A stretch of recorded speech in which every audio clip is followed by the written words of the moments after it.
Hello learners, welcome back to collection of study YouTube channel. आज की इस educational video में मैं आप लोगों को डीवी क्लास 5 साइंस के चैप्टर नंबर 3 फॉरेस्ट का एक्सप्लेनेशन देने वाली हूँ। तो चलिए स्टूडेंट शुरू करते हैं। Forest is an area where the earth is covered mainly by a very large number of trees. Forest एक ऐसा एरिया होता है जहाँ अर्थ जो है लार्ज नंबर ऑफ ट्रीज से कवर होता है। The very large number of trees in a forest support many life forms. Forest में बहुत से ट्रीज पाए जाते हैं जो बहुत से लाइफ को सपोर्ट करते हैं। Trees are an important component of the forest. Trees पेड़ जो है वो फॉरेस्ट के इम्पॉर्टेंट कंपोनेंट होते हैं। They clean the air, cool it on hot days, conserve heat at night and act as excellent sound absorbers. Forest जो है मतलब ट्रीज जो है एयर को क्लीन करते हैं, गर्मी के दिनों में ठंडक करते हैं, हीट को कंजर्व करते हैं रात के समय में और एक्सीलेंट साउंड एब्जॉर्बर्स के रूप में एक्ट करते हैं। देखिए यहाँ फॉरेस्ट का फिगर दिया हुआ है। Forests create a special environment which in turn affect the kinds of animals and plants that live and survive there. Forest एक स्पेशल environment क्रिएट करता है जो बहुत से पेड़ पौधे एवं जीव जंतु के लाइफ को जीवन को प्रभावित करते हैं। Forests develop at places where the average temperature is greater than 10 degrees Celsius and where there is an annual rainfall of at least 200 millimeter.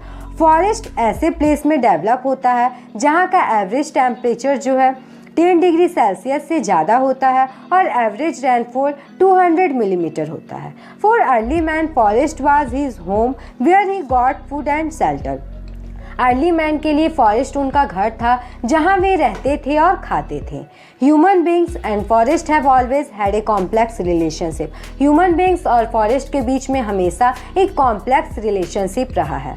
We have always been dependent on forest for getting clean air, food, fuel, water, shade and shelter. हम लोग हमेशा से clean air, food, fuel, water, shade and shelter के लिए forest पे ही dependent रहे हैं, forest पर ही आश्रित रहे हैं।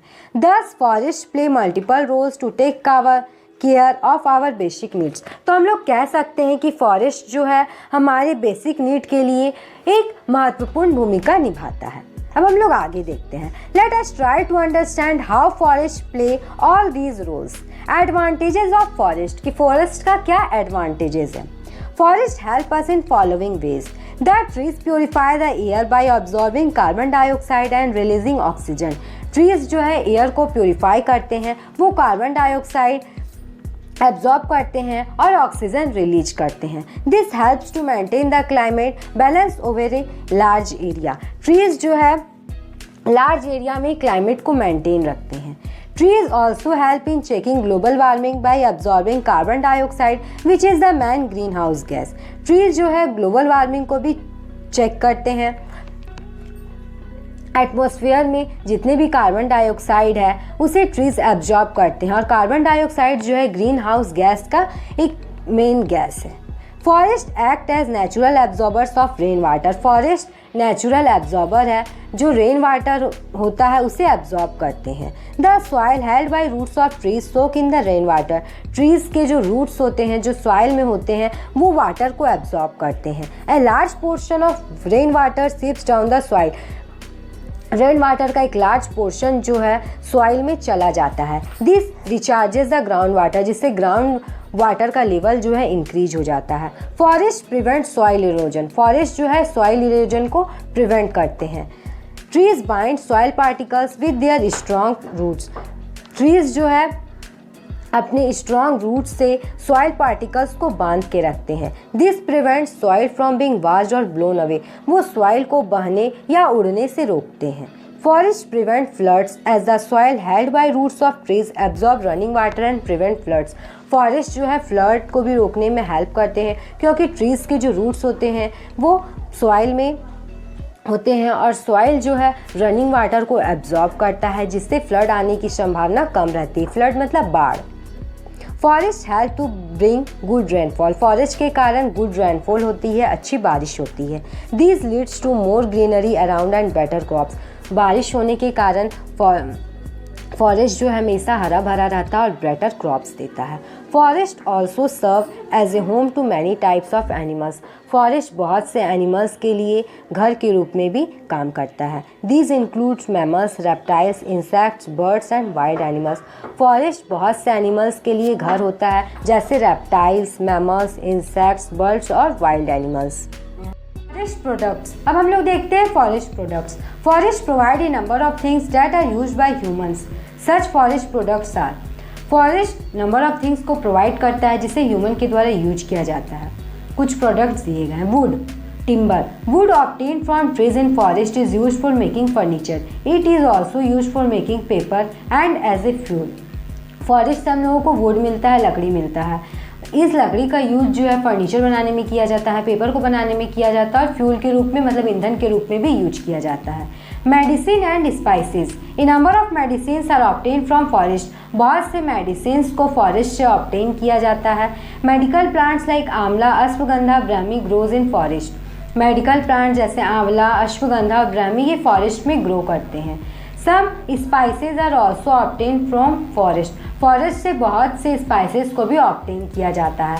अब हम लोग आगे देखते हैं gums, resins and dyes. Gums are use for making adhesives and in medicines. Gum का यूज जो है एडेसिव्स को बनाने में किया जाता है और मेडिसिन्स को बनाने में भी किया जाता है। Some varieties of gums are used as food. Gums की बहुत से वैरायटी का यूज जो है फूड में भी किया जाता है। Many resins are use to make varnish and paint. Resins का यूज जो है वर्निश और पेंट को बनाने में किया जाता है। Many dyes use to colour clothes and paper. Dyes का यूज जो है क्लोथ्स को कलर करने में, पेपर को कलर करने में किया जाता है। And are obtain also from forest. और ये सभी चीज़ जो है गम्स, रेजिन्स एंड डाई ये भी फॉरेस्ट से ही ऑब्टेन किए जाते हैं। देखिए यहाँ फिगर में रेजिन्स, पाउडर डाइज और गम्स आप लोगों को दिख रहा है। अब हम लोग देखते हैं special leaves. Areca nut leaves are use to make disposal plates. Areca nut का जो लीव्स होता है उसका यूज जो है डिस्पोजल प्लेट्स को बनाने में किया जाता है। Tendu leaf is also called green gold of Odisha. Tendu leaf को ग्रीन गोल्ड ऑफ ओडिशा कहा जाता है। The leaves of tendu are use for particular wrapping purposes. Tendu leaves का यूज जो है रैपिंग पर्पसेस के लिए किया जाता है। Large beehives are found in forest that are used for extraction of honey. Forest में बड़े बड़े ट्रीज पाए जाते हैं। इन ट्रीज पे मधुमक्खी के बड़े बड़े छत्ते होते हैं जिससे शहद निकाला जाता है। Bees wax is use in cosmetics and medicine. B wax का यूज कॉस्मेटिक्स और मेडिसिन को बनाने में भी किया जाता है। Bamboo, this plant is use for making baskets, boats, bridges, buckets, cloth, cooking utensils, fishing rods, handicrafts, musical instrument, paper, furniture, toys, umbrellas and walking sticks. It is also used as food. देखिए bamboo, बांस का use जो है basket बनाने में, buckets बनाने में, papers बनाने में, क्लोथ बनाने में, कुकिंग यूटेंसिल्स बनाने में, म्यूजिकल इंस्ट्रूमेंट बनाने में और भी बहुत सी चीज़ बनाने में किया जाता है। और बम्बू का यूज जो है फूड के रूप में भी किया जाता है। Do you know bamboo is a very useful plant. Bamboo जो है एक बहुत ही यूजफुल प्लांट है। It is also use for making blinds, brushes, canoes, cards, charcoal, chopsticks, cooking utensils, fans, fences, firewood, food steamer, furniture, garden tools, hats, incense, particle board, pens, pipes, ply, roofing, scaffold, tableware and toothpicks. मतलब bamboo का use बहुत से सामान बनाने में किया जाता है। अभी हम लोग ऊपर भी पढ़े कि बम्बू से किन किन चीज़ों को बनाया जाता है और डू यू नो भी में भी वही दिया है कि बम्बू का यूज किन चीज़ों को बनाने में किया जाता है। अब हम लोग देखते हैं special products. Sandalwood, lac and rubber are some special products obtain from forest. Forest से कुछ स्पेशल प्रोडक्ट भी ऑब्टेन किए जाते हैं जैसे चंदन का लकड़ी, लैक और रबर। अब हम लोग आगे देखते हैं deforestation. We know that forest are very useful for mankind. हम लोग जानते हैं कि फॉरेस्ट जो है मानव जीवन के लिए बहुत ही उपयोगी है। However some of us cut down trees in an unplanned manner due to their own selfish interest. हालांकि हम ही में से कुछ जो है ट्रीज को अनप्लान्ड मैनर में कट डाउन कर देते हैं अपने सेल्फिश इंटरेस्ट के लिए। This is neither right no desirable, यह ना तो सही है और ना ही डिजरेबल है। Human beings cut forest because of following reasons, human beings forest को कट करते हैं, उनके निम्नलिखित कारण हैं। Need more land to make houses, industries and for agriculture, ज़्यादा लैंड की ज़रूरत होती है हाउसेज बनाने के लिए, इंडस्ट्रीज़ बनाने के लिए और एग्रीकल्चर करने के लिए। Need wood for construction, construction के लिए वुड की ज़रूरत होती है। Need some trees for specific use which they cut without planting more of them, specific use के लिए कुछ ट्रीज़ को कट किया जाता है उसे बिना प्लांट किए। Such activities are leading to a drastic reduction in the forest cover on the earth, ये सब एक्टिविटीज़ जो है अर्थ में जितना फॉरेस्ट कवर है उसमें एक ड्रास्टिक रिडक्शन लाती है। The government has made laws according to which cutting down of trees is a punishable offence, government बहुत से लॉज कानून बना रही है कि जो लोग अंधाधुंध पेड़ों की कटाई करेगा उसे पनिश किया जाएगा, उसे दंड दिया जाएगा। When some trees needed to be cut, a large number of trees must be planted. यदि आपको ट्रीज काटने की ज़रूरत पड़ती है तो आप लार्ज नंबर में ट्रीज को पहले प्लांट कीजिए, उसके बाद ट्रीज को कट कीजिए। हार्मफुल इफेक्ट ऑफ डिफॉरेस्टेशन, हम लोग देखते हैं कि डिफॉरेस्टेशन का हार्मफुल इफेक्ट क्या है। Cutting down of trees by man is very harmful, पेड़ों की कटाई करना मानव जीवन के लिए बहुत ही हानिकारक है। It leads to decrease in rainfall in the surrounding areas, पेड़ों की कटाई करने से सराउंडिंग एरियाज में रेनफॉल जो है वो डिक्रीज कर जाता है। Increase in the amount of carbon dioxide in the atmosphere that can increase global warming, पेड़ों की कटाई अंधाधुंध कटाई करने से एटमॉस्फेयर में कार्बन डाइऑक्साइड की मात्रा बढ़ जाती है जिससे ग्लोबल वार्मिंग बढ़ जाता है। Decrease in the level of ground water in the near by areas, near by areas में ग्राउंड वाटर का लेवल जो है वो डिक्रीज कर जाता है। Increase in soil erosion that can cause more frequent flood, forest की या पेड़ों के अंधाधुंध कटाई करने से सॉइल इरोजन इंक्रीज होता है जिससे फ्लड्स आने की संभावना बढ़ जाती है। फ्लड्स मतलब होता है बाढ़। This can result in wide spread destruction, बाढ़ आने से बहुत ही भारी नुकसान होती है। Destruction of habitat of A number of plants and animals, वनों की या पेड़ पौधों की कटाई करने से बहुत से प्लांट्स एंड एनिमल्स का हैबिटेट जो है वो डिस्ट्रक्ट हो जाता है, उजड़ जाता है। अब हम लोग आगे देखते हैं हाउ टू प्रोटेक्ट फॉरेस्ट, कि हम लोग फॉरेस्ट को कैसे प्रोटेक्ट कर सकते हैं। Throughout the world forest are in danger, पूरे वर्ल्ड में फॉरेस्ट जो है वो खतरे में है। Many plants and animals that live in this forest are disappearing fast, बहुत से प्लांट्स और एनिमल्स जो इन फॉरेस्ट में रहते थे अब वो लुप्त होते जा रहे हैं। Many people and cultures that depend on forest for their way of life are also under threat, बहुत से पीपल और उनकी संस्कृतियाँ जो फॉरेस्ट पर ही डिपेंड करती थी वो भी जो है अब खत्म होती जा रही है। Do you know only 20% of world ancient forest are left, क्या आप जानते हैं कि वर्ल्ड एंशिएंट फॉरेस्ट का मात्र 20% पार्ट ही बचा हुआ है। A forest of the size of football field disappears every 2 second, एक जंगल एक फुटबॉल मैदान के आकार का हर 2 सेकेंड में लुप्त हो रहा है। The Forest Conservation Act was enacted by the Indian Parliament in 1980. 1980 में इंडियन पार्लियामेंट के द्वारा एक स्पेशल एक्ट को पास किया गया जिसका नाम है the forest conservation act. According to its rule the indiscriminate cutting of trees in forest is a punishable offence. इस एक्ट के तहत ये निर्णय लिया गया कि जो भी व्यक्ति पेड़ों की अंधाधुंध कटाई करेगा उन्हें पनिश किया जाएगा, उन्हें दंड दिया जाएगा। Many areas in India have been converted into national park and wildlife sanctuaries to protect the forest cover and the animals that live in the forest. बहुत से एरियाज़ को नेशनल पार्क में और वाइल्ड लाइफ सेंचुरीज़ में convert किया गया ताकि forest cover को प्रोटेक्ट किया जाए और वहाँ फॉरेस्ट में जो भी एनिमल्स रह रहे हैं उन्हें भी प्रोटेक्ट किया जाए। ये national park is a reserve land usually declared and owned by the national government. National park जो है एक रिजर्व लैंड होता है और इसे सिर्फ नेशनल गवर्नमेंट ही ओन करती है। It is protected from most human development and population. National park में किसी भी तरह का ह्यूमन डेवलपमेंट नहीं किया जा सकता और ना ही कोई भी व्यक्ति वहाँ पे पॉल्यूशन को क्रिएट कर सकता है। A sanctuary is also a reserve land area in which birds and animals are protected from hunting. Sanctuary भी एक ऐसी रिजर्व लैंड होता है, रिजर्व एरिया होता है जहाँ एनिमल्स एंड बर्ड्स को प्रोटेक्ट किया जाता है हंटिंग से। मतलब कोई भी व्यक्ति आकर वहाँ पर बर्ड्स एंड एनिमल्स को का शिकार नहीं कर सकता, उनको हंट नहीं कर सकता। A national park differs from a sanctuary in that no human activity is allowed inside the former, while limited activities are permitted within the latter. National park जो है सेंचुरी से अलग होता है क्योंकि नेशनल पार्क में किसी भी ह्यूमन एक्टिविटी को करने के लिए अलाउ नहीं किया जाता, वहीं पे सेंचुरी में कुछ ह्यूमन एक्टिविटीज़ को करने के लिए परमिट किया जाता है। National park receive more financial support from the central government. National park को जो फाइनेंशियल सपोर्ट मिलता है वो सेंट्रल गवर्नमेंट के थ्रू मिलता है। The Gir National Park in Gujarat is probably the only place in the world where the Asiatic lion is protected so that it can live in its natural surrounding. गिर national park जो गुजरात में है वो Asiatic lion के लिए protect किया गया है ताकि वो पूरे वर्ल्ड में, मतलब पूरे वर्ल्ड में खाली गिर नेशनल पार्क जो गुजरात में है उन्हें ही प्रोटेक्ट किया गया है ताकि वहाँ पर एशियाटिक लायन रह सके और अपना जीवन जो है नेचुरल सराउंडिंग में बिता सके। Bharatpur bird sanctuary in Rajasthan is the largest bird sanctuary in Asia.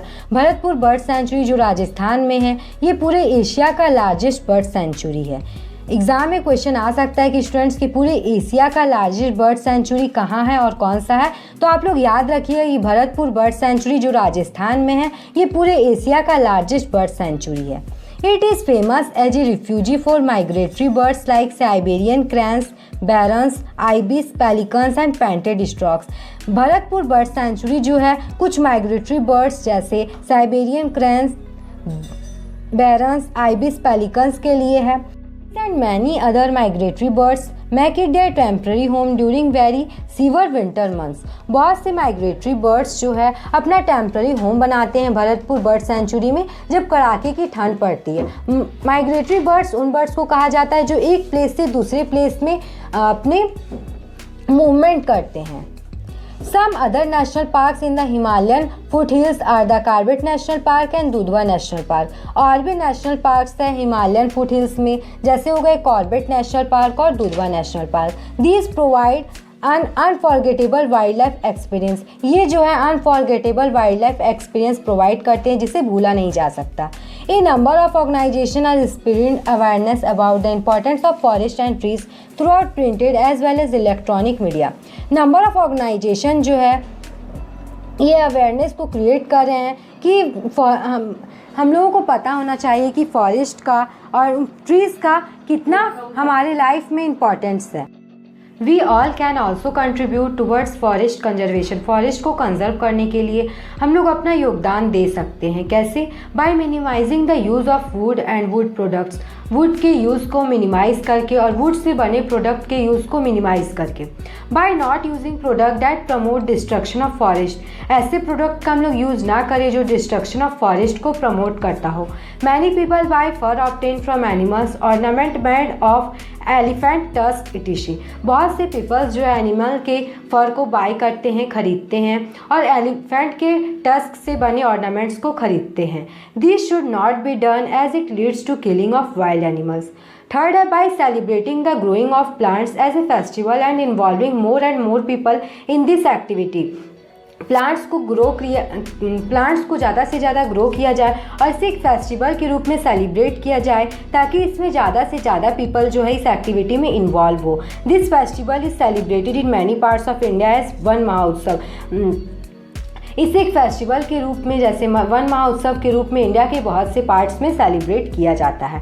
Do you know Van Mahotsav is a program launch by the Indian government to increase the number of trees in our country. Van Mahotsav program जो है Indian government के द्वारा launch किया गया ताकि trees के number को increase किया जा सके हमारे कंट्री में। Every year 1000 of trees are planted during this forest festival. हर ईयर जो है 1000 ऑफ ट्रीज़ जो है इस फॉरेस्ट फेस्टिवल के दिन लगाए जाते हैं। Many schools also celebrate one महोत्सव बाई प्लांटिंग ट्रीज़। बहुत से स्कूल्स जो है वन महोत्सव के फेस्टिवल को सेलिब्रेट करते हैं ट्रीज़ को प्लांट करके। This way they contribute towards making the earth green. इस तरह से वो लोग जो है अपना योगदान धरती को हरी भरी रखने में करते हैं। Forest are earth air purifiers. Forest जो है अर्थ में एयर प्योरीफायर्स है। They are often refer to as the earth lung. Forest को अर्थ का लंग भी कहा जाता है। Just as our lungs absorb carbon dioxide from the blood and infuse it with oxygen, green plants absorb carbon dioxide during photosynthesis and in return release oxygen into the atmosphere. जिस तरह हमारा lungs जो है carbon dioxide को absorb करता है blood से और ऑक्सीजन देता है, उसी तरह ग्रीन प्लांट्स जो है फोटोसिंथेसिस के प्रोसेस के समय कार्बन डाइऑक्साइड को एब्जॉर्ब करते हैं और एटमॉस्फेयर में ऑक्सीजन को रिलीज करते हैं। नेक्स्ट हम लोग देखते हैं do you know. Chipko Andolan literally means hug the trees movement. Chipko Andolan का लिटरली मतलब होता है ट्रीज से हक करना। It originated from an incident in a remote village high up in the Himalayas in 1972। यह आंदोलन 1972 में हिमालय के दूरस्थ गांव में एक घटना घटित हुई थी जिससे आंदोलन शुरू हुआ था। There was a dispute between the local villagers and a logging contractor who had been allowed to fell trees in a forest close to the village. Local villagers और लॉगिंग कॉन्ट्रैक्टर के बीच में एक डिस्प्यूट चल रहा था कि उन्हें ट्रीज गिराने की अनुमति दे दी गई है। Undeterred the women of the Reni village reach the forest quickly and clap the trees trunk. Reni village की वुमेन जो है फॉरेस्ट पहुंचती है और ट्रीज के ट्रंक के ऊपर चढ़ जाती है। They thus prevented the workers from using their access and so to cut trees. इस तरह वो वहाँ के वर्कर्स को ट्रीज को कट करने से रोकती है। Chipko Andolan fueled world wide attention. Chipko Andolan पूरे विश्व का ध्यान आकर्षित करती है। It is the symbolic heading of tree huggers who put themselves in danger in order to protect a part of the natural environment from getting harmed. ये एक प्रतीकात्मक शीर्षक दर्शाती है कि इस तरह लोग प्राकृतिक पर्यावरण को बचाने के लिए अपने आप को खतरे में डालते हैं ताकि उनका जो प्राकृतिक पर्यावरण है वो बच सके। तो स्टूडेंट्स, इसी के साथ हम लोगों का ये वीडियो कंप्लीट हो गया। यदि आपको वीडियो अच्छा लगा तो वीडियो को लाइक कर दीजिए और यदि आप मेरे चैनल पे नए हैं तो चैनल को सब्सक्राइब करके बेल आइकन को प्रेस करके ऑल पे प्रेस कर लीजिए, क्योंकि मैं आपके लिए ऐसे एजुकेशन वीडियोस लाती रहती हूँ। स्टूडेंट्स, वीडियो कैसा लगा कमेंट करके जरूर बताइएगा और अपने दोस्तों के साथ और क्लासमेट्स के बीच वीडियो को ज़्यादा से ज़्यादा शेयर कीजिएगा। Thanks for watching.